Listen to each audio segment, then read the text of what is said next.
Shalom, shalom. Microphone check. Testing my sound. Shalom, shalom. Microphone check. Testing my sound. Shalom, shalom. Microphone check. Testing my sound.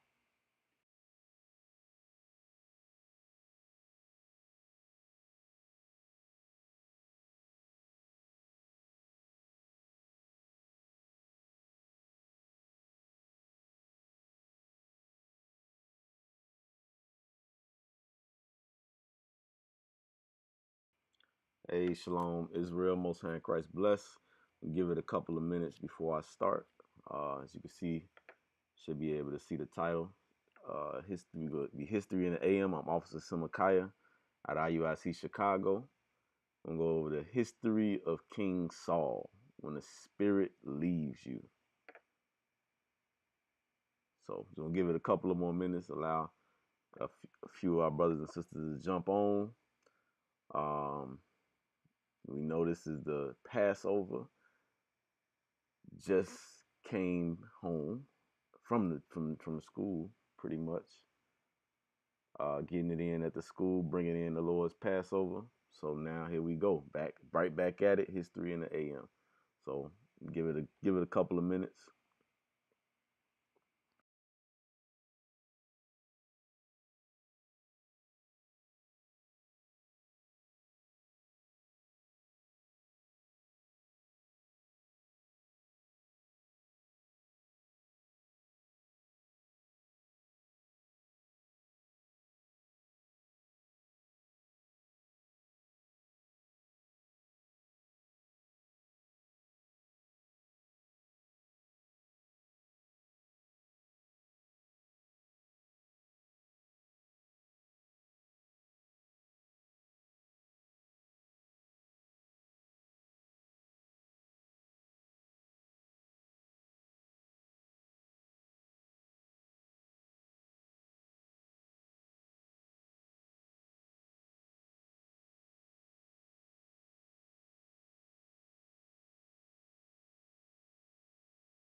All right, Shalom, Israel, Most High in Christ bless. We're going to go ahead and get started.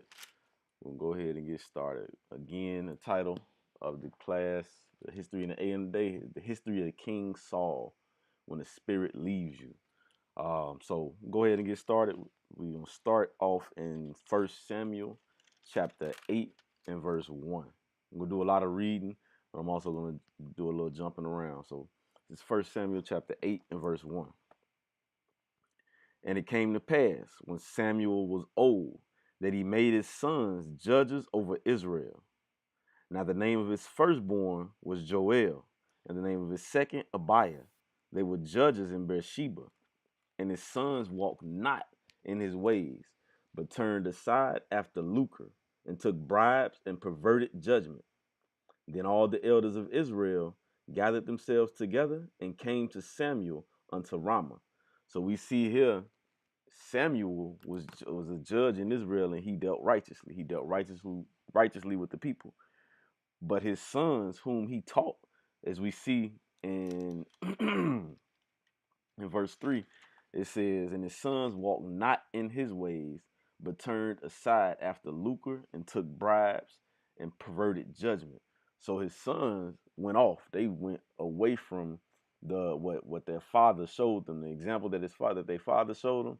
They said, the hell with that. I'm gonna do what I want to do. I'm gonna do we gonna do what our own will. We're not gonna follow after your commandments. And the people seen it, and they came together, they came against Samuel, and this is what they said, verse 5, and said unto him, behold, thou art old, meaning you can't even control they came to Samuel basically saying, you can't even control your children. You can't control your sons. They doing whatever. They taking the money from the people. They mistreating the people, and ain't nothing you can do. You know what, Samuel? You too old. You too old. You can't handle this no more. You know what? What they say? Says, now make us a king to judge us like all the nations. What's the problem with that? So this is happening, and they say, give us a king that's going to judge us like the other nations. Not like we are instructed to do, not have the Lord our God as king over us, but you know what? Calls us to be like the other nations.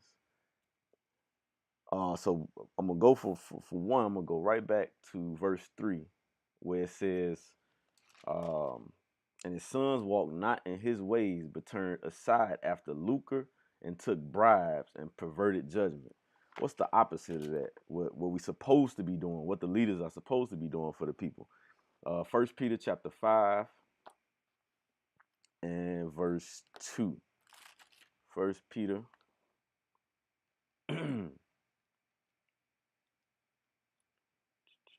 First Peter chapter 5 and verse 2 says, feed the flock of God which is among you. One second. So he says, First Peter chapter 5 and verse 2. Feed the flock of God which is among you, taking the oversight thereof. Meaning you taking the oversight. You're taking care of the body. You're watching over the body. You're being diligent. Let's go to Proverbs chapter 27 and 23. Proverbs 27, 23. Let's see what that taking the oversight is. Proverbs 27 and verse 23. It says, be thou diligent to know the state of thy flocks, and look well to thy herds.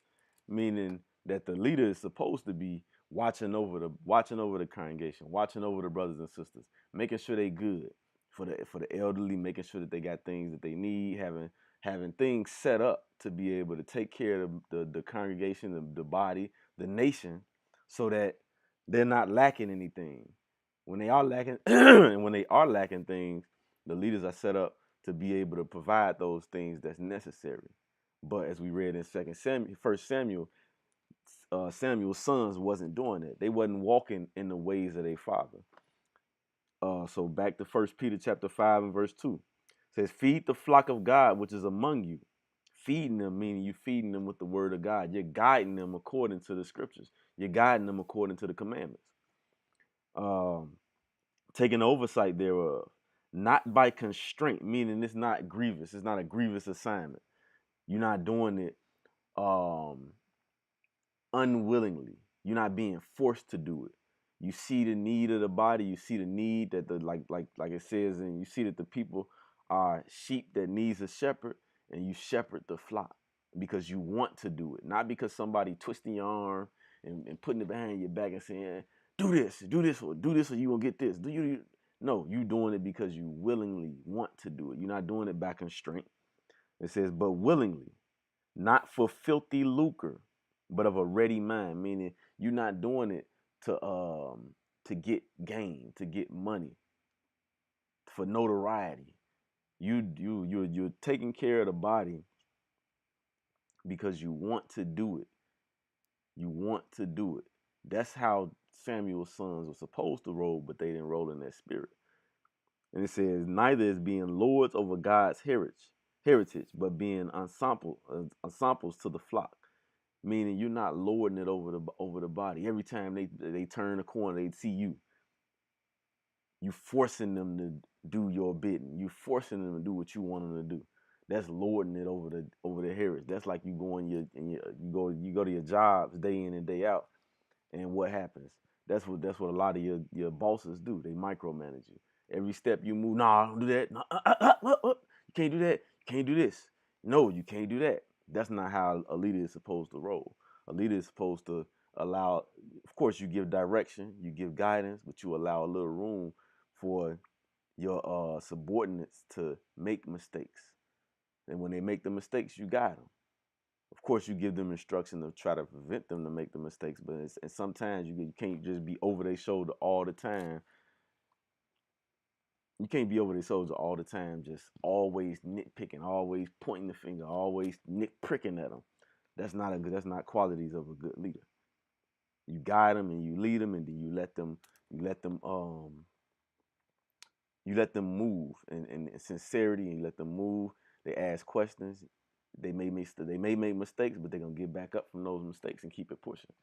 So we'll go back to, let me see, is that what I want? Yeah, go back to 1 Samuel chapter 8 and verse 5, and read verse 5 again. It says, and said unto him, behold, thou art old, and thy sons walk not in thy ways. Now make us a king to judge us like all the nations. It shows that he taught his sons, but they were rebellious and went off. And as a result, the people seen it. They figured, oh, Samuel's sons ain't fit. He ain't fit. He's letting his sons do whatever. You know what? He too old. He got old and he ain't able to control them. So you know what? Put a king over us. And then the bad thing about this, it says, put a king over us to judge us like all the nations. We were, Proverbs chapter 3 and verse 31. This is what an example of what this is. This is the spirit that our people often roll in. We see it today, and we've seen it over the course of history as you read through the Bible. It says Proverbs 3 and 31. Envy thou not the oppressor, and choose none of his ways.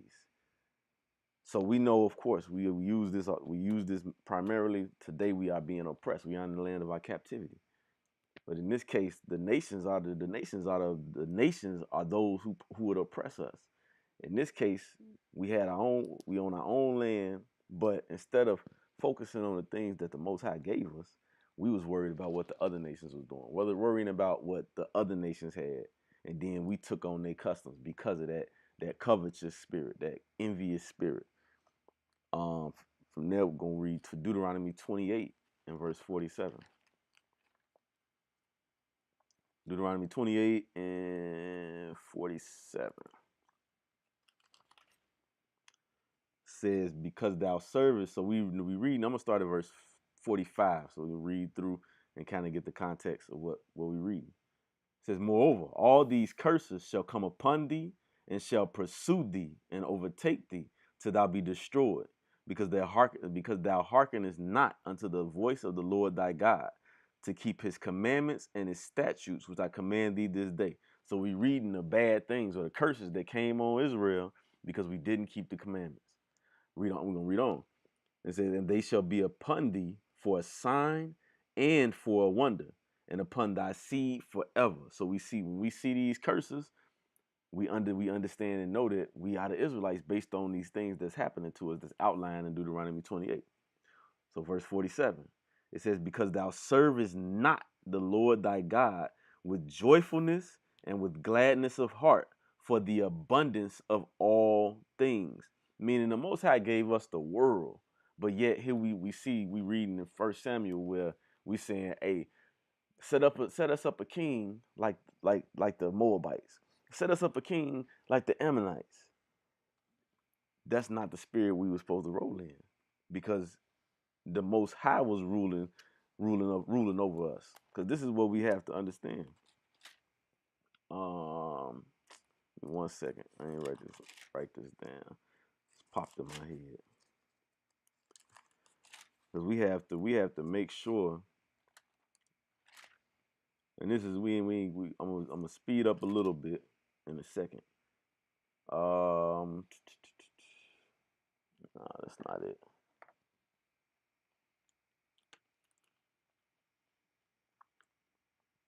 Give me 1 second.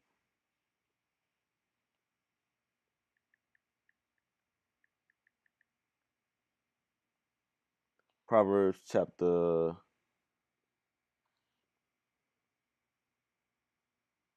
that's not it.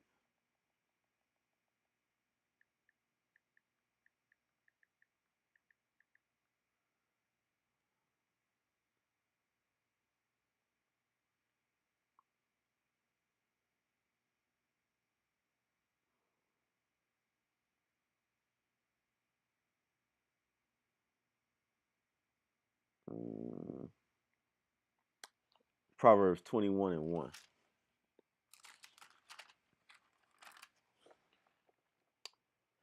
The book of Proverbs, chapter 21 and verse 1. The king's heart is in the hand of the Lord, as the rivers of water. He turneth it whithersoever he will. So we see here, they saying, hey, now make a king over us to judge us like all the nations.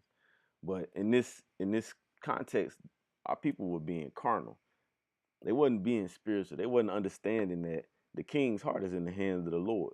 That the Lord is going to guide and direct that king in according to his will.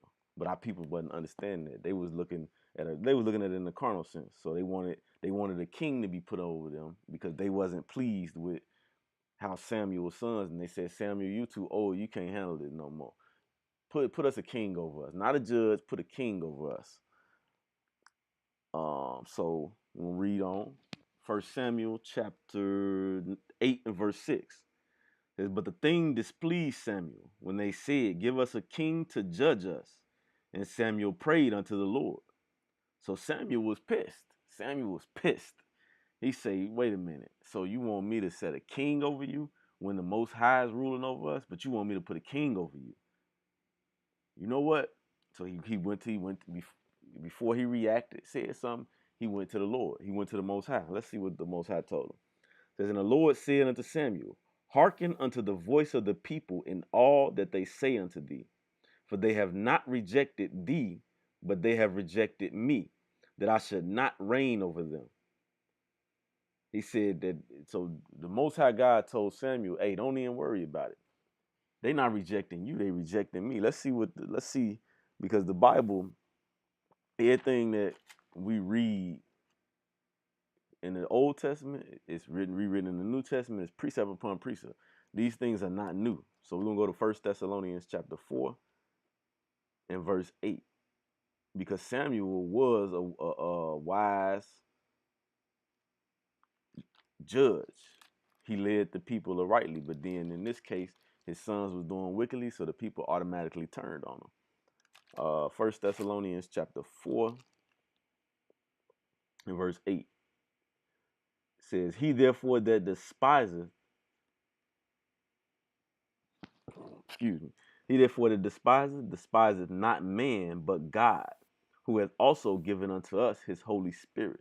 So we see here the people turned on Samuel, the Most High, letting them know they don't despise you, they despise me. They despising me. Verse 7. And then also you see here where the Most High The Most High pretty much said, go ahead and listen to them. Listen, don't reject them. Listen to the people. This is the Most High showing mercy. This is the Most High. The same spirit we see when you look at Matthew chapter 19. It's a different topic, but the same spirit. The same spirit and reasoning why the Most High said, go ahead and listen to him. Hey, shalom, sisters. Shalom, Most High in Christ bless. Shalom, bro. Most High in Christ bless. So Matthew chapter 19 and verse 8. I'm going to read verse 7 with it. So in this context, it's talking about divorce. But it says, they say unto him, why did Moses then command to give a writing of divorcement and to put her away? Because when you read up, you see where Christ, the Pharisees tried to catch Christ up in his words and asked him if it was lawful to put away your wife for anything. So Christ corrected him and said, no, you err. From the beginning, it was not so. He referred him right back to the beginning where it was Adam and Eve. It was one husband, one wife. So now we read here, it says, they say unto him, why did Moses then command to give a writing of divorcement and to put her away? He saith unto them, Moses, because of the hardness of your hearts, suffered you to put away your wives. But from the beginning, it was not so. So it's the same concept of mind what we reading here in 1 Samuel, where the Most High said, you know what, just hearken to the people. Hearken to them, give them what they want. They gonna understand and see why they shouldn't be envying the other nations. But I'm gonna let them figure it out. Since they know it all, since they know what they need, I'm gonna let them experience it for themselves. Um, verse 8. According to all the works which they have done since the day that I brought them up out of Egypt, even unto this day, wherewith they have forsaken me and served other gods, so do they also unto thee. Now therefore hearken unto their voice, howbeit yet protest solemnly unto them, and show them the manner of the king that shall reign over them. So this is the Most High saying, okay, we understand. Okay, they want a king over them. You know what? We're gonna put a king over them, but we're gonna put a king over them. But we're gonna give them warning. We're gonna show them what this king is gonna do, what this king gonna do to them, what type of conditions and atmosphere this king is gonna put them in. Because they want a king. They don't want me to reign over them. When I say me, I'm talking about this is the Most High speaking. He said they don't want me to rule over them through the judge that I set up. You know what? I'm gonna give them what they want, and they're gonna. This is what's going on right here. Give me. This is what's going on. This is what we seeing. Hosea is like he just said in verse 6 and 7. The Most High said they rejected him. Not they wasn't rejecting Samuel. They was rejecting the Most High. And this is what the Most High doing. History just repeats itself over and over. Because of Israel, we are stiff-necked people and hard-headed. So this is Hosea chapter 5 and verse 15. It says, I will go and return unto my place till they acknowledge their offense and seek my face. In their affliction, they will seek me early. So basically what the Most High is saying is, hey, okay, they want to do what they want to do. They think they know what's good for them. They think they know what's best for them. You know what? Let them be. I'm gonna turn over here. I'm gonna turn my back on them. I'm gonna let them do what they do. Let them figure it out. And when they understand and see that they erred, then they gonna come back to me. They gonna seek me because now they gonna go through affliction. So back to 1 Samuel. What was I at? Verse 10. It says, and Samuel told all the words of the Lord unto the people that asked of him a king. And he said, this will be the manner of the king that shall reign over you. He will take your sons and appoint them for himself, for his chariots, and to be his horsemen. And some shall run before his chariots, meaning he gonna put them to work. Excuse me.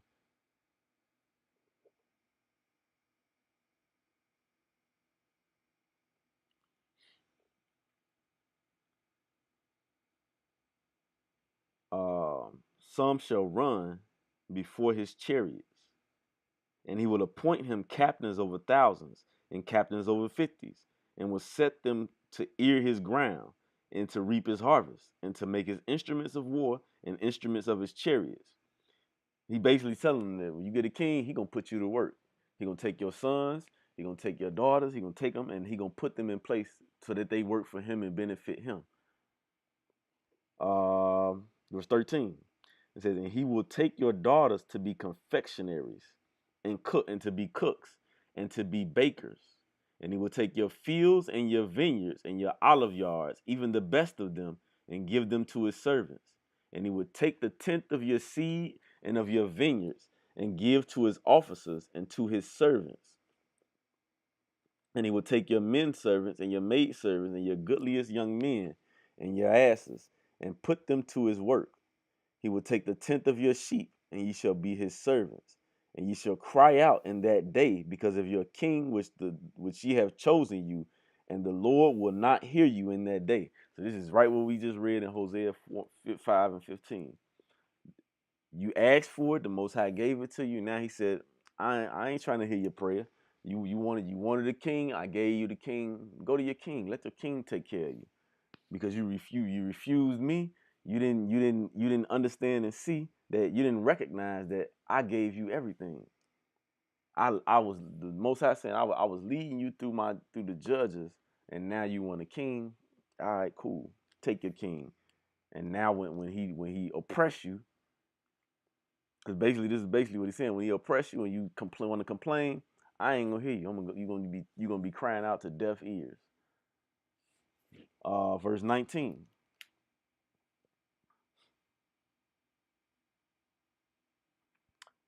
Nevertheless, the people refused to obey the voice of Samuel, and they said, nay, but we will have a king over us, that we also may be like all the nations, and that our king may judge us and go out before us and fight our battles. And Samuel heard all the words of the people, and he rehearsed them in the ears of the Lord. And the Lord said to Samuel, hearken unto their voice, and make them a king. And Samuel said unto the men of Israel, go ye every man. So Samuel said, okay, the Most High told me to set him a man. All right, that's what I'm gonna do. Hey, go to your cities. I'm gonna go find you your king. And this, as we read through this is just goes even more so.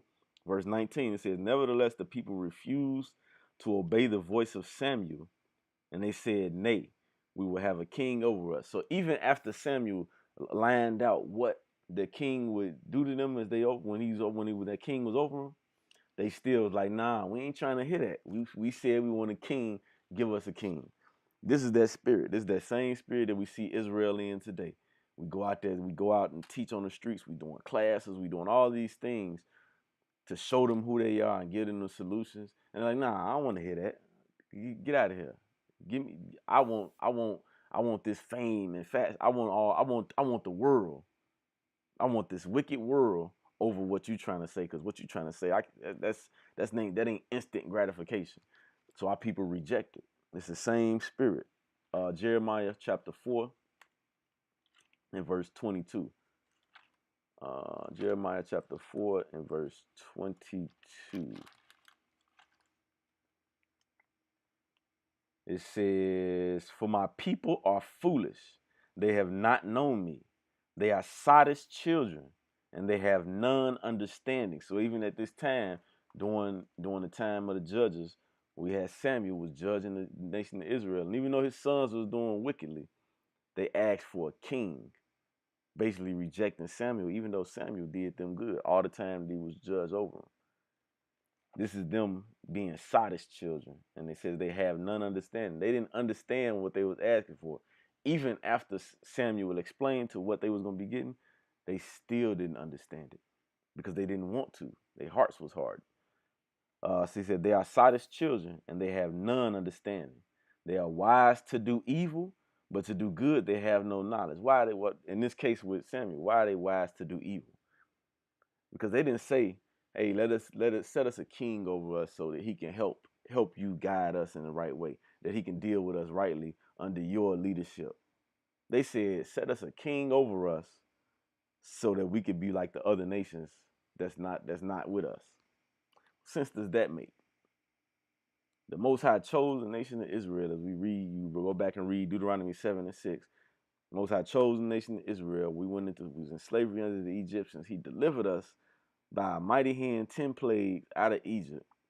And then you fast forward, and you basically, you just see us smacking the Most High in his face, like what you doing ain't good enough. So I'll put me a king over me, so we can thrive better, because your way ain't working right now. That's basically what our people be saying. And that's basically what they are doing. That's basically what we're reading about. So from there, we're gonna read on. Chapter 9, verse 1. Now there was a man of Benjamin whose name was Kish, the son of Abiel, the son of Zeror, the son of Becharath, the son of Aphiah, a Benjamite, a mighty man of power. And he had a son whose name was Saul. So now we getting into Saul. A choice young man and a goodly. And there was not among the children of Israel a goodlier person than he. From his shoulders, there was not a. Let me read that again. And he had a son whose name was Saul, a choice young man and a goodly. And there was not among the children of Israel a goodlier person than he. From his shoulders and upward, he was higher than any of the people. So this is showing the positive qualities that Saul had, which caused him to be chosen to be the next king. He was humble. He had a good spirit about him. So we're gonna read on. So and the asses of Kish. No, we're gonna jump down. I'm gonna jump down to verse 15. I'm gonna do some jumping around so I can make it through. Jump to verse 15. We are in 1 Samuel chapter 9 and verse 15. 1 Samuel chapter 9 and verse 15. Possible somebody, if I can get one of the brothers online to scribe for me. So 1 Samuel chapter 9 and verse 15 says, Now the Lord had told Samuel in his ear a day before Saul came, saying, so this is what we read about when you read up Saul. I'm gonna read verse 3. I'm gonna read a couple of verses. I'll jump back up to verse 3. It says, In the asses of Kish, Saul's father was lost. And Kish said to Saul his son, Take now one of the servants with thee and arise, go seek the asses. So this is what they were doing. They were going and seeking the asses, the donkeys that their father had lost. So in the process of that, someone referred them to say, hey, maybe you should go ask the seer, which was Samuel. Maybe you should go ask the seer. He could guide y'all and direct y'all the direction to make your travel quicker. So now we jump up to verse 15. It says, Now the Lord had told Samuel in his ear a day before Saul came, saying, so Samuel was expecting Saul. Samuel already knew Saul was coming because the Most High told him. Verse 16. It says, Tomorrow about this time I will send thee a man out of the land of Benjamin, and thou shalt anoint him to be captain over my people Israel, that he may save my people out of the hand of the Philistines. For I have looked upon my people, because their cry is come unto me. So this is showing the Most High being a merciful God. People cried unto the Most High, and he gave them what they wanted. He gave them what they wanted because he's a just God. Verse 17. And when Samuel saw Saul, the Lord said unto him, Behold, the man whom I speak to thee of, this same shall reign over my people. Then Saul drew near to Samuel in the gate and said, Tell me, I pray thee, where the seer's house is. And Samuel answered Saul and said, I am the seer. Go up before me unto the high place, for ye shall eat with me today, and tomorrow I will let thee go. Verse 20. And as for thine asses that were lost 3 days ago, set not thy mind on them, for they are found. and on whom is all the desire of Israel? Is not is it not on thee and on all thy father's house? And Saul answered and said, am not I a Benjamite of the smallest of the tribes of Israel, and my family is the least of all the families of the tribe of Benjamin? 1 second. Okay. And my family the least of all the families of the tribe of Benjamin. Wherefore then thou so wherefore then speakest thou so to me? So this is Paul. You can see in Paul's response at this period of time, Saul was humble. This showing that he had a humble spirit about him. Because let me see. It says, my family was the least of all the families of the tribe of Benjamin. Wherefore then thou speakest thou so to me? Saul saying, hey, you saying that the desire of Israel is on me. I'm gonna be ruling over Israel. Hey, don't you know my family is the smallest? Like I ain't got that. I ain't got that in me. This is showing the level of his humility that he had, the level of meekness that he had. He didn't at this point in time, he didn't think more of himself that he should have thought. Uh,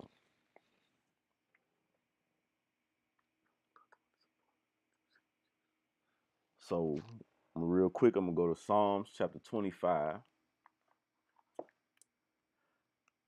Psalms chapter 25 and verse 9.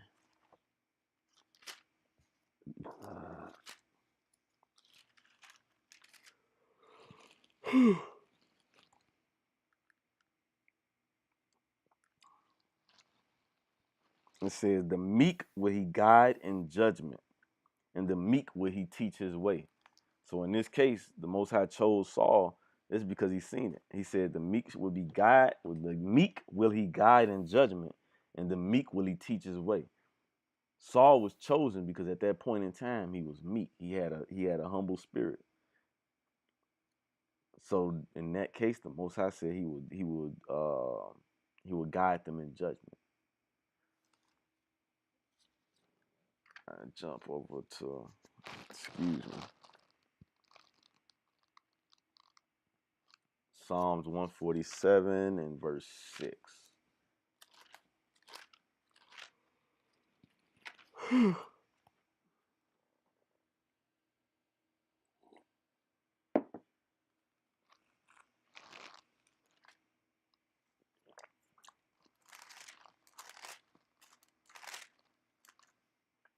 Because Psalms chapter 147 and verse 6. The Lord lifteth up the meek, he casteth the wicked down to the ground. So what we just read here in 1 Samuel 9, we see the first part of this verse. It says, the Lord lifteth up the meek. We see in a moment of time where Saul was meek, the Most High lifted him up. The Most High chose him to be king over Israel. So go back. We're gonna jump through the story so we can get to the point. So we're gonna jump down to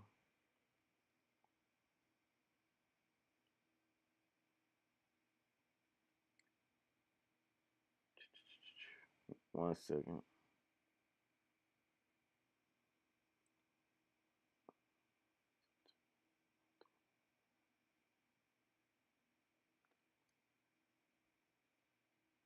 Start at verse 10 and verse 5. It says, after that thou shalt come to the hill of God, where is the garrison of the Philistines. And it shall come to pass, when thou art come thither to the city, that thou shalt meet a company of prophets coming down from the high place with a psaltery and a tabret and a pipe and a harp before them. And they shall prophesy, and the Spirit of the Lord will come upon thee, and the Spirit of the Lord will come upon thee, and thou shalt prophesy with them, and shalt be turned into another man. So we see here, as a result of Saul's meekness, the Most High put his spirit on him. The Most High put his spirit on him. He let him know that the proof of that, when you get around the prophets, it says you're going to be turned into another man. So that's many of us. We whether you was a gangbanger, you was in the midst of idolatry, Christianity, Islam, whatever it was that you was in, the Most High, the Spirit of the Lord came upon you and woke you up, took them scales off your eyes and caused you to see clearly the things that happen to us are in this Bible. This is what we're saying. In that process of time, you were changed into another man. So I'm going to read on. Verse 7. And let it be, when these signs are come unto thee, and the Spirit of the Lord will come upon thee, and thou shalt prophesy with them, and shalt be turned into another man. And it shall be, and let it be, when these signs are come unto thee, that thou do as occasion serve thee, for God is with thee. Verse 8, and thou shalt go down before me to Gilgal. Behold, I will come down unto thee to offer burnt offerings.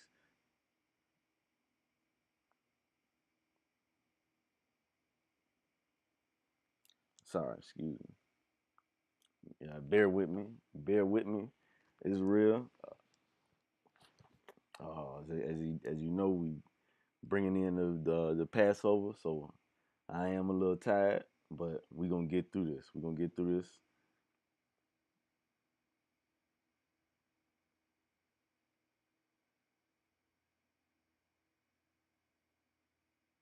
All right, we're gonna read. We'll read verse 8 again. And thou shalt go down before me to Gilgal, and behold, I will come down unto thee to offer burnt offerings, and to sacrifices of peace offerings. 7 days shalt thou tarry, till I come to thee, and show thee what thou shalt do. And it was so that when he had turned his back to go from Samuel, God gave him another heart. So this is the Most High giving. Saul another heart. The Most High changing Saul's heart. What to do? To do his bidding, to be a king, to be able to be a righteous king over the nation of Israel. The Most High chose him, so he put his spirit in him, which is that change of heart. Verse 10. And when they came thither to the hill, behold, a company of prophets met him, and the Spirit of God came upon him, and he prophesied among them. This is the same. So we reading here in 1 Samuel, we reading how the Most High chose Saul, and he put his spirit in him. Let's go up real quick to John, because this is the same thing that Christ did when he walked on the scene with the disciples. John chapter 14. I'm gonna read.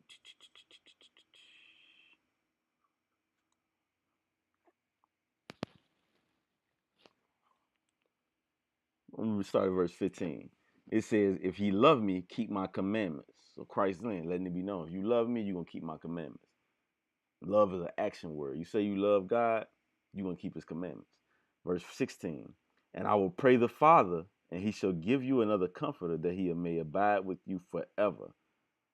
Even the Spirit of truth, whom the world cannot receive, because it seeth him not, neither knoweth him. But ye know him, for he dwelleth with you and shall be in you." This is the same thing we just read here in 1 Samuel 10, verse 9. I'm going back to John 14. It says, "And it was so that when he had turned his back to go from Samuel, God gave him another heart. And all those signs came to pass that day. And when they came thither to the hill, behold, a company of prophets met him. And the Spirit of God came upon him, and he prophesied among them." So this the same thing. We're reading the same thing from the old covenant into when Christ walked the scene in the book of John. So I'm gonna jump down, go back to John chapter 14 and 21. It says, "He that hath my commandments and keepeth them, He it is that loveth me, and he that loveth me shall be loved of my Father, and I will love him and will manifest myself to him. Meaning, Christ will give him understanding. He gonna put his spirit in him, so that he can do his bidding. He can walk uprightly. He can walk in the way that the Most High chose him to walk. Verse 23 says, Jesus answered and said unto him, if a man love me, he will keep my words, and my Father will love him, and we will come unto him and make our abode with him. That's exactly what we're reading right here and back in 1 Samuel 10 and 10. It says, when they came thither to the hill, behold, a company of prophets met him, and the Spirit of God came upon him, and he prophesied among them. Excuse me.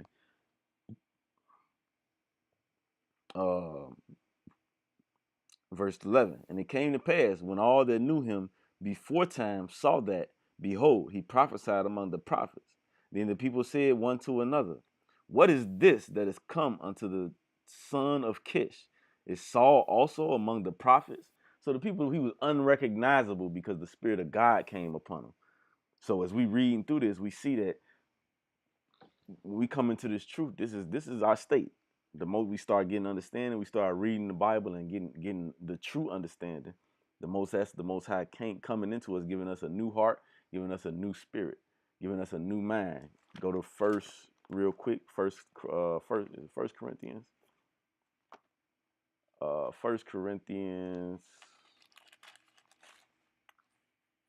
Second Corinthians. I'm sorry, 2 Corinthians chapter 5 and verse 17. It says, therefore, if any man be in Christ, he is a new creature. Old things are passed away. Behold, all things are become new. So this is exactly what we're reading right here, back in 1 Samuel chapter 10, where the people saw Saul, the people he grew up with, people he was always around. They saw Saul, and they said, wait a minute. It says, what did it say? When I was at verse 11, it says, and it came to pass when all that knew him before time saw that, behold, he prophesied among the prophets. Then the people said one to another, what is this? What is this that is come unto the sons of Kish? Is Saul also among the tribes? So they equate him to who they knew him as. But now he's not the same man because the Spirit of God came upon him. So Saul was in the spirit right here. Saul was in the spirit.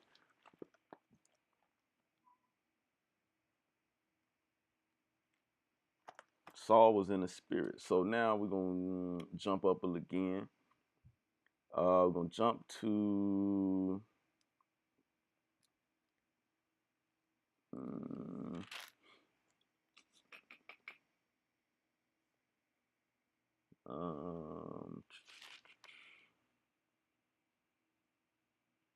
I'm going to jump up to... Let me see where I want to go to. So now after this, I'm going to jump up to 17. I'm just going to read through real quick, just so we can get the context of what's going on. And I'm going to speed up a little bit because time is ticking. Samuel called the people together unto the Lord to Mizpah, and said unto the children of Israel, thus saith the Lord God of Israel, I brought up Israel out of Egypt, and delivered you out of the hand of the Egyptians, and out of the hand of all kingdoms, and of them that oppress you. And ye have this day rejected your God, who himself saved you out of all your adversities and your tribulations. And ye have said unto him, nay, but set a king over us. Now therefore present yourselves before the Lord by your tribes and by your thousands. So this is again Samuel reiterating it. Hey, you rejected God by asking for a king, but hey, the Most High gonna give you what you want, and this is what it is. When Samuel had called all the tribes of Israel to come near, the tribe of Benjamin was taken. When he had caused the tribe of Benjamin to come near by their families, the family of Matri was taken. And Saul, the son of Kish, was taken. And when they sought him, he could not be found. Verse 22. Therefore they inquired of the Lord further, if a man should yet come thither. And the Lord answered, Behold, he hath hid himself among the stuff. And they ran and fetched him thence. And when he stood among the people, he was higher than any of all the people. Of all the people from his shoulders and upward. And Samuel said to all the people, See ye him whom the Lord hath chosen, that there was none like him among all the people. And all the people shouted and said, God save the king. Then Samuel told the people the manner of the kingdom, and wrote it in a book, and laid it up before the Lord. And Samuel sent all the people away, every man to his house. So we see here, they did a poll. Saul is chosen. Saul is shown to be the king. And then we're going to go on. We'll jump.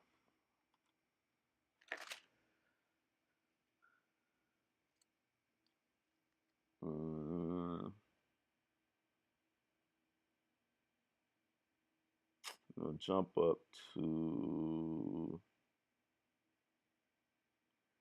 we'll read 11 and verse 4.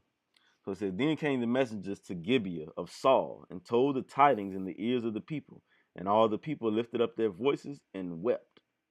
And behold, Saul came after the herd out of the field. And Saul said, What aileth the people that they weep? And they told him the tidings of the men of Jabesh. And the Spirit of God came upon Saul when he heard those tidings, and his anger was kindled greatly. So Saul wasn't playing with unrighteousness, because now the Spirit of God was in him. So he wasn't dealing with no unrighteousness. He wasn't dealing with no wickedness, no evil, none of that. I'm going to read on. So he says in verse 6, And the Spirit of God came upon Saul when he heard those tidings, and his anger was kindled greatly. And he took a yoke of oxen and hewed them in pieces and sent them throughout all the, excuse me, and he hewed them in pieces and sent them throughout all the coast of Israel by the hands of messengers, saying, Whosoever cometh not forth after Saul and after Samuel, so shall it be done unto this oxen. Excuse me. Where am I at? Whosoever cometh not forth after Saul.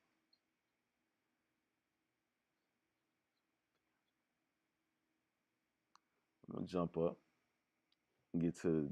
So we see Saul rolling in the spirit at this time. He rolling in the spirit because he kindled. He's defending his people. He defending the nation of Israel because that's what he was set up to do. That's what the the Most High put his spirit in him so that he can do his bidding.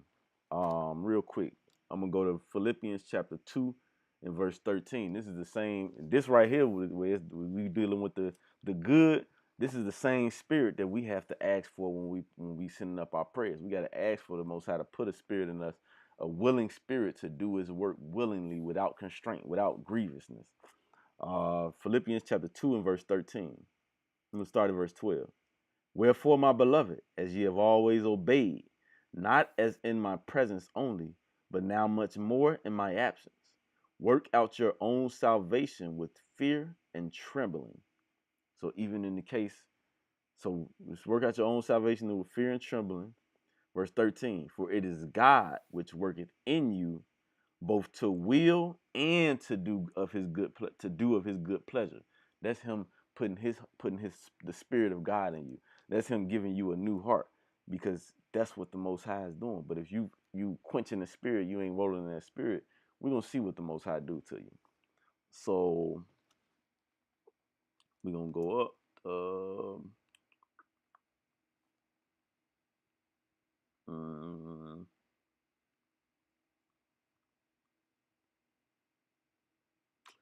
Jump up to 12 and verse 6.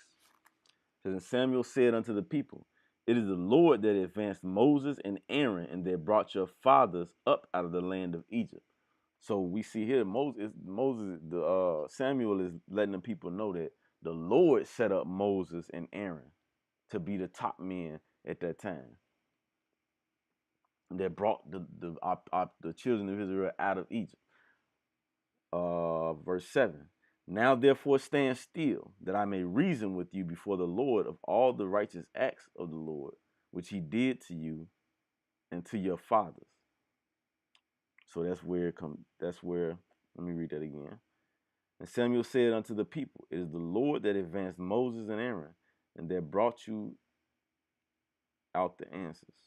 Wait, hold on. Excuse me. It says, and Samuel said unto the people, it is the Lord that advanced Moses and Aaron, and that brought your fathers up out of the land of Egypt. Now therefore stand still, that I may reason with you before the Lord of all the righteous acts. Hold on. Now therefore stand still, that I may reason with you before the Lord of all the righteous acts of the Lord, which he did to you and to your fathers.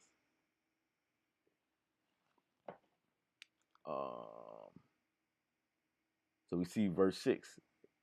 Samuel is reiterating it's the Most High God that put men in place to rule over the people, whatever it may be. It's the Most High God that's ruling in the kingdom of men. It's the Most High God that's orchestrating things. So I'm gonna jump up, and I'm gonna jump. So we see here that these are the righteous deeds of Saul. These are the righteous deeds of Saul. I'm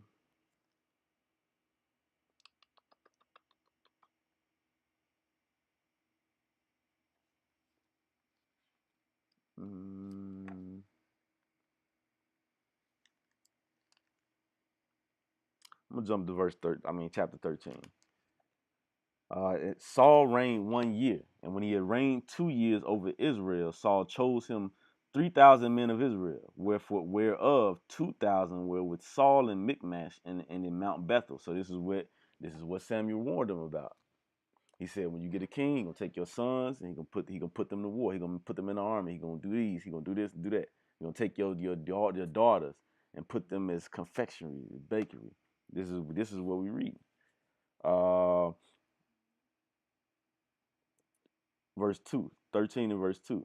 Saul chose him 3,000 men of Israel, whereof 2,000 were with Saul in Michmash and in Mount Bethel, and 1,000 were with Jonathan in Gibeah of Benjamin. And the rest of the people he sent every man to his tent. And Jonathan smote the garrison of the Philistines that was in Gibeah. And the Philistines heard of it, and Saul blew the trumpet throughout all the land, saying, let the Hebrews hear. And all Israel,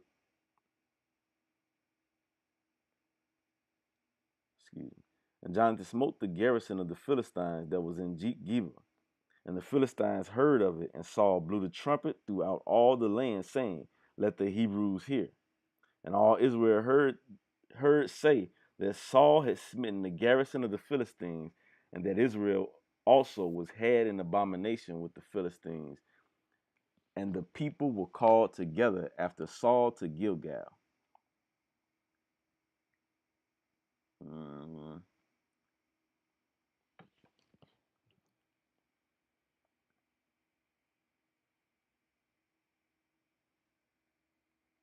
So now here we see, now we finna see, I'm gonna start it, still in 13, I'm gonna jump up to,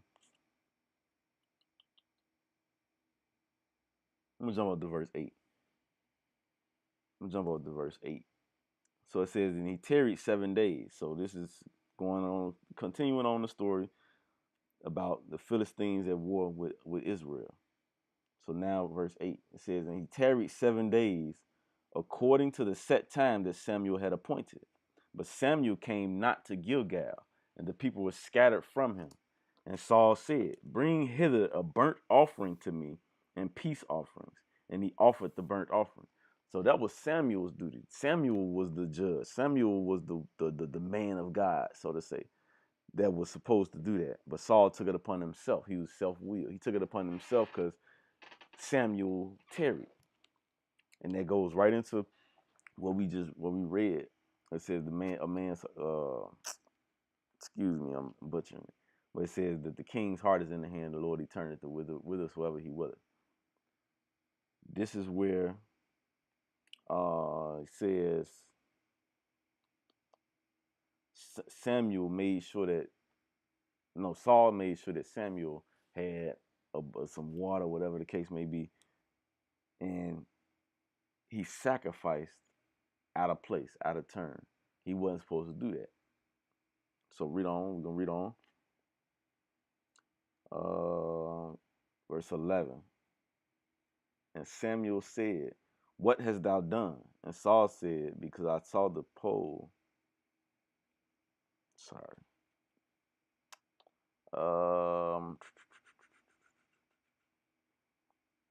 Okay, here we go. Verse 9. And Saul said, let me bring this up. And Saul said, "Bring hither a burnt offering to me."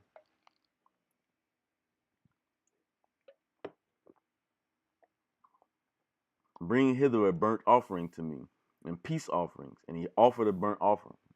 And it came to pass that as soon as he made an end of offering the burnt offering, behold, Samuel came. And Saul went out to meet him, that he might salute him. So after Saul was just completely out the spirit, he sacrificed, and he's supposed to wait for Samuel to do it. Let's see what Samuel says. And Samuel said, "What hast thou done?" And Saul said, "Because I saw that the people were scattered from me, and that thou camest not within the days appointed, and that the Philistines gathered themselves together at Michmash." We see here, instead of Paul acknowledging, you know what, my bad, I jumped the gun, I was self-willed, I shouldn't have did that, I'm going to repent. We see here Saul justifying himself. He didn't take responsibility for the fact that he stepped out the spirit, he stepped beyond his boundaries. He didn't acknowledge it. He didn't acknowledge it. So this is step one of him spiraling out, even though he was called. I'm gonna get that real quick. 1 Peter might be second.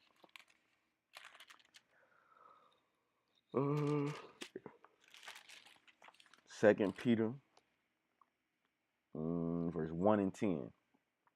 It says, "Wherefore the rather, brethren, give diligence to make your calling and election sure." So this is what we see going on with Saul. Obviously, he was called because he was set up as king over Israel. But yet he didn't do this.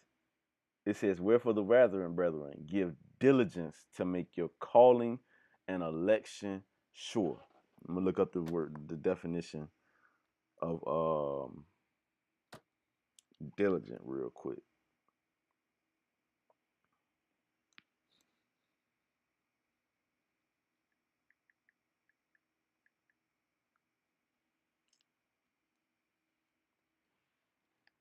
All right. So diligent, having or showing care and conscientiousness in one's work or duties. So we see here it says, "Wherefore the rather, brethren, give diligence or have have how could I word it?" So the definition of diligence, it says having or showing care and conscientiousness in one's work or duty.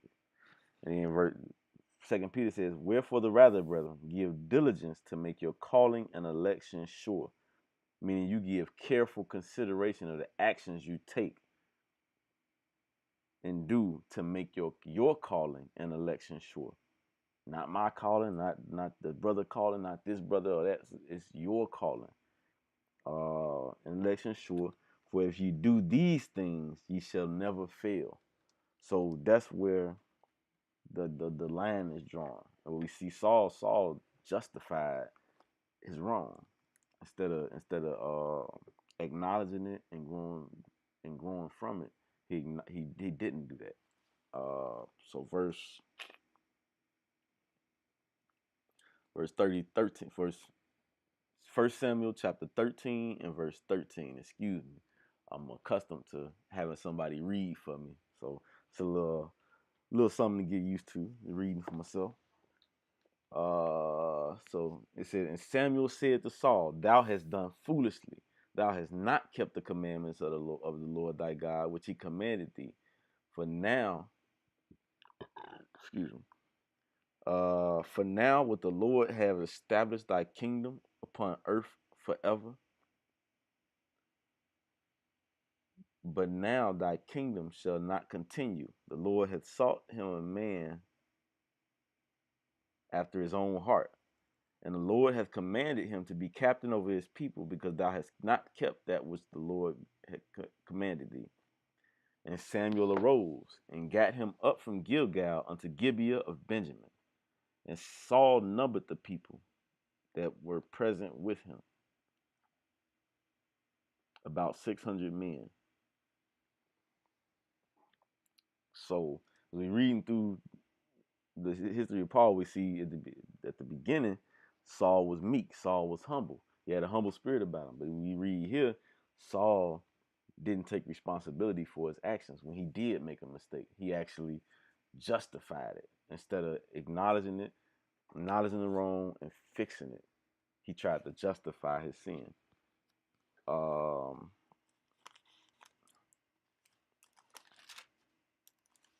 now we're gonna jump a little bigger jump now. It's 1 Samuel 15:1. Excuse me. 1 Samuel 15:1. So it's now it says, Samuel also said unto Saul, the Lord sent me to anoint thee to be king over his people, over Israel. Now therefore hearken thou unto the voice of the words of the Lord. Thus saith the Lord of hosts, I remember that which Amalek did to Israel, how he had laid wait for him in the way when he came up from Egypt. Now go and smite Amalek and utterly destroy all that they have, and spare them not. So here we see that we see here Saul getting specific instructions from Samuel to do a specific thing. Let's see what Saul does. I'm gonna jump straight to the point.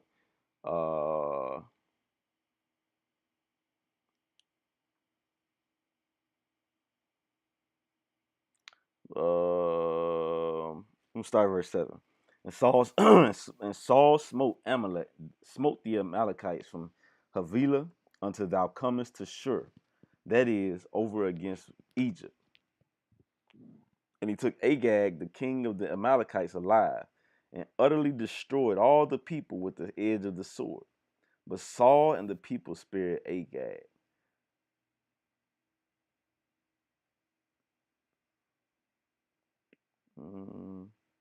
But Saul and the people spared Agag, and the best of the sheep and of the oxen.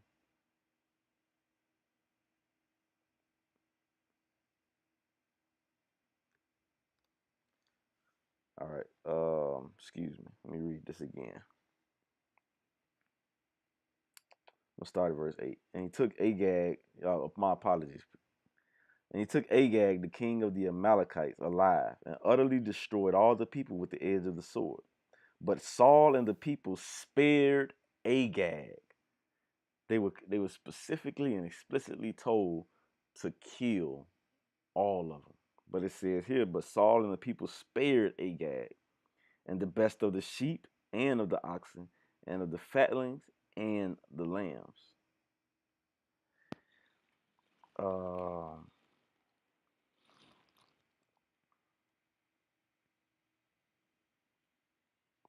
It says he would not utterly destroy them, but everything that was vile and refuse, they destroyed. So instead of them destroying everything, the things that in their mind they thought was good, they kept it. They kept it.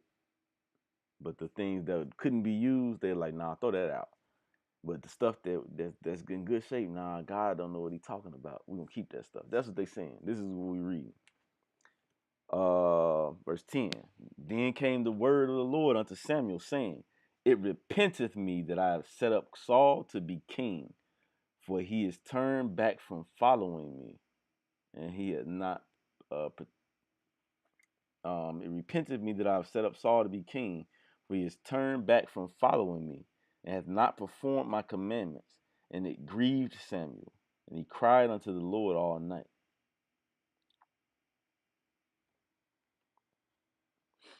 So now I'm gonna jump up. Verse 13. So here we go. Saul again, justifying himself. It says, and Samuel came to Saul, and Saul said to him, Blessed be thou of the Lord. I have performed the commandment of the Lord. And Samuel said, What meaneth this bleating of the sheep in my ears, and the lowing of the oxen which I hear?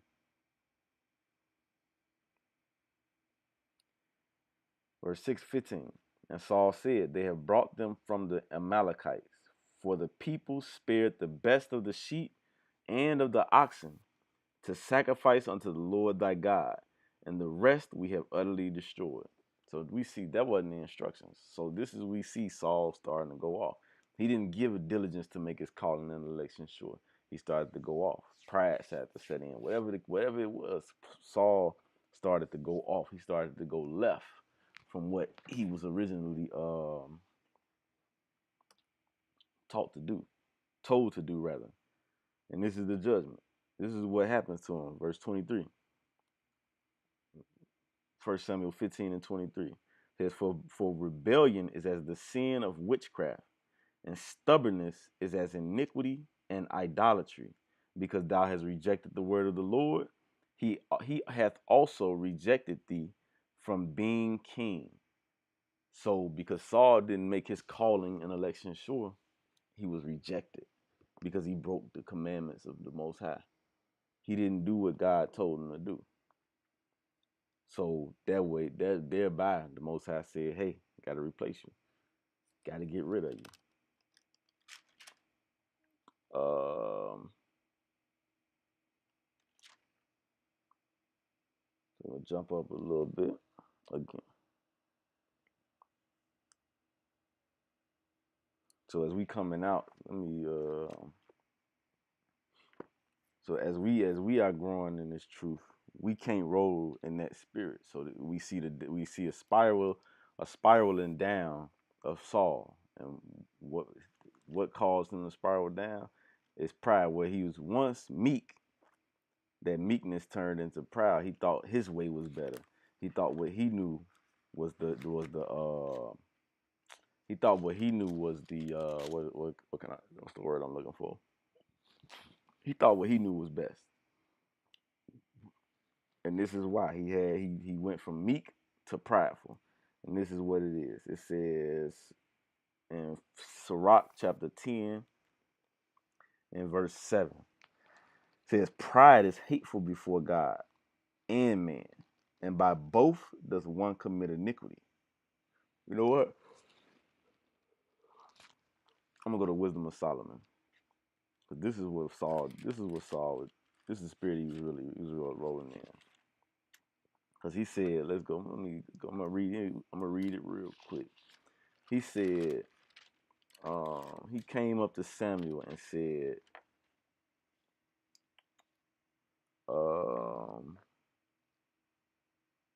in 1 Samuel 15 and 13, he said, And Samuel came to Saul, and Saul said unto him, Blessed be thou of the Lord. I have performed the commandment of the Lord. So Saul came to Samuel excited, like, hey, I performed the law of the Lord. I did what he told me to do. But yet we read in 8 and 9 that he kept Agag alive. He didn't kill everybody. In verse 3, he gave the promise that he was going to wipe out, that he was going to be able to take care of this. But he didn't. He lied. So we'll see what type of spirit that is. First, go back some more. Wisdom of Solomon, chapter 1, or it might be 7.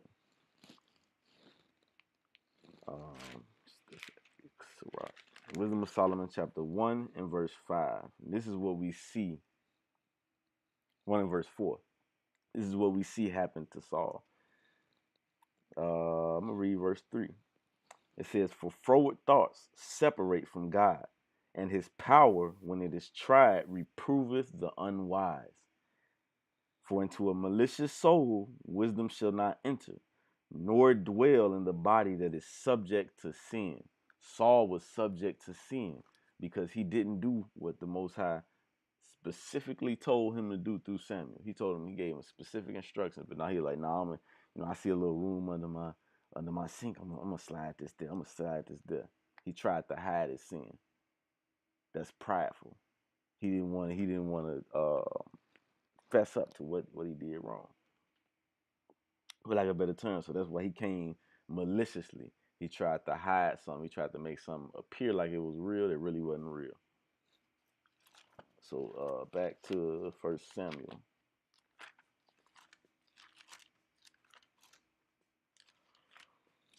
Uh,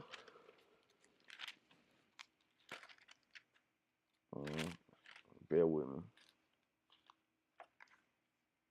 First Samuel.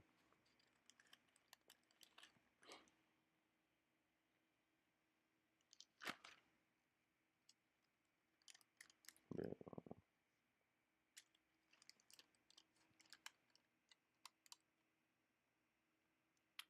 So we're gonna read on. We're gonna First Samuel 13.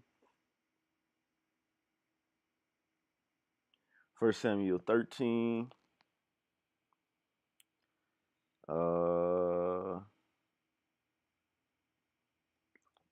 Verse 13. And Samuel said to Saul, thou hast done foolishly. Thou hast not kept the commandment of the Lord thy God, which he commanded thee. For now would the Lord have established thy kingdom upon. And Samuel said to Saul, thou hast done foolishly. Thou hast not kept the commandment of the Lord thy God, which he commanded thee. For now would the Lord have established thy kingdom upon Israel forever. But now thy kingdom shall not continue. The Lord hath sought him a man after his own heart, and the Lord hath let me read that again. Lost my train of thought. And Samuel said to Saul, thou hast done foolishly. Thou hast not kept the commandment of the Lord thy God, which he commanded thee. For now would the Lord have established thy kingdom upon Israel forever. So Samuel letting them know that if you had just obeyed that one thing, the Lord would have spared you. The Lord would have made sure your kingdom lasted forever. But that didn't happen because Saul had an evil spirit in him. Verse 14, but now thy kingdom um,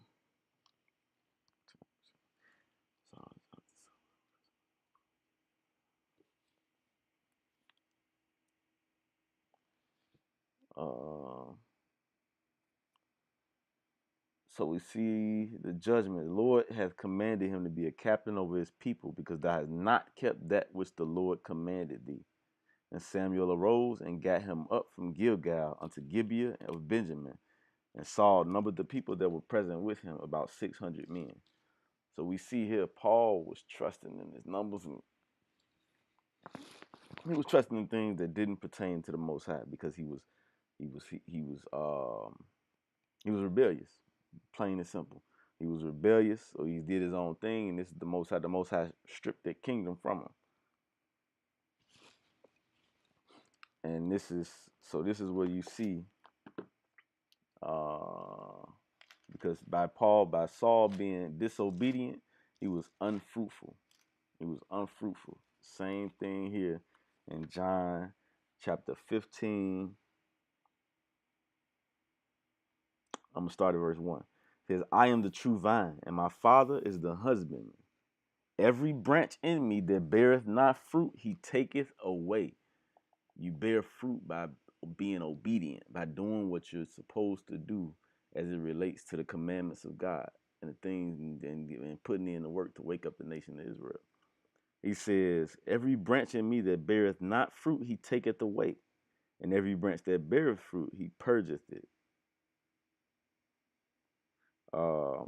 Sorry.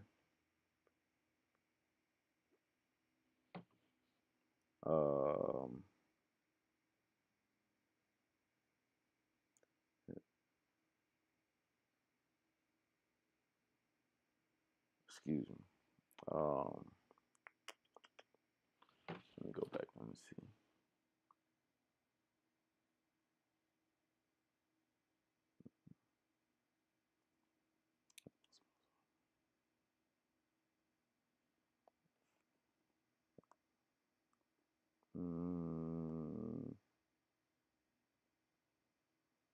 Okay. So the Most High rejected Saul. So this is what I'm. So verse 15 says, "Every branch in me that beareth not fruit, he taketh away, and every branch that beareth fruit, he purgeth it, that it may bring forth more fruit." So when we not in the spirit, the Most High gonna cut. He gonna cut that branch just like you cut a tree. You cut that dead branch off. That dead branch is gonna be separated from that tree, and it's not gonna thrive. Same thing what we reading here in the scriptures. It says, and it said, every branch that beareth fruit, he purgeth it, that it may bring forth more fruit. So you might have a tree, one limb's cracked, so it don't grow none on it, but the rest of the tree does. You clip that, and you plant it with everything else, and that's where you keep you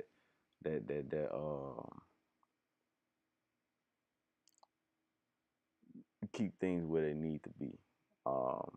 Keep that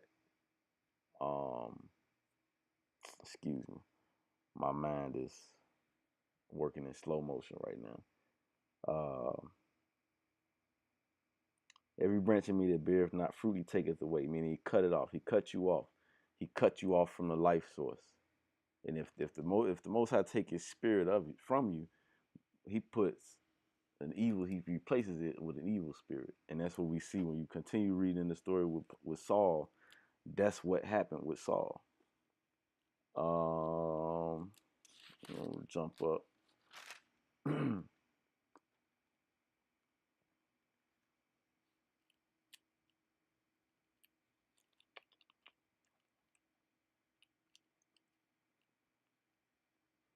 So I'm just gonna read this one verse. So this is one of the results when the Most High took his spirit away from Saul. He said that he rejected him. This is the results. 1 Samuel chapter 14 and verse 37. One of the results. I'm gonna start at verse 36. And Saul said, "Let us go down after the Philistines by night and spoil them into the morning light, and let us not leave a man of them." And they said, "Do whatsoever seemeth good unto thee." Then said the priest, let us draw near hither unto God. And Saul asked counsel of the gods, "Shall I go down after the Philistines? I will deliver."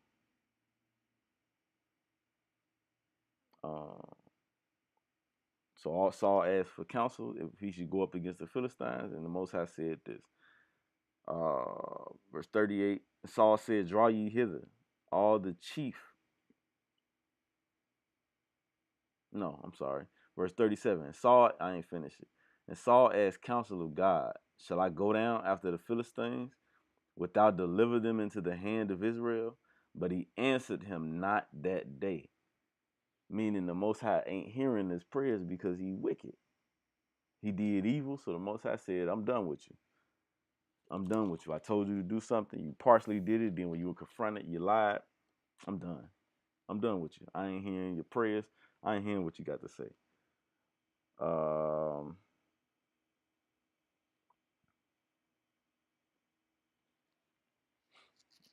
read that. Then I'm gonna read this. I'm gonna jump up to verse 16, chapter 1 Samuel 16 and chapter 14, and I'm gonna end it off with this verse. I pray. I know I was doing some jumping around. Pray that everybody was edified by what I did bring out. But I'm at the point where I'm I'm fighting my sleep because I've been up pretty much. We went through the Passover. I've been up, so I'm gonna end it with this verse. 1 Samuel chapter 16 and verse 14 it says, "But the spirit of the Lord departed from Saul, and an evil spirit from the Lord troubled him." So because Saul did not stay in line and be obedient to the Most High, the Most High took his spirit from him and gave him an evil spirit that troubled him. And then when you continue to read on in the history, you see that David was placed there, and David used to play music, things like that. But when David played the music, he was good. But when the music was stopped, the evil spirit was back on Saul, and Saul was trying to kill David. It was turned into envy and a murderous spirit. So us today, we have to learn from that. And when we as we learn these commandments, we got to keep them with all our heart. We can't be malicious. We can't be putting on the front, because we put on the front, the Most High gonna expose us. The Most High gonna expose us. He gonna take His spirit from us, and we'll find ourselves drifted right back into the world outside of this truth. So I'm gonna end off with that. Lord's will, you all was able to glean something from this class this morning. Hey, shalom. Most High in Christ bless.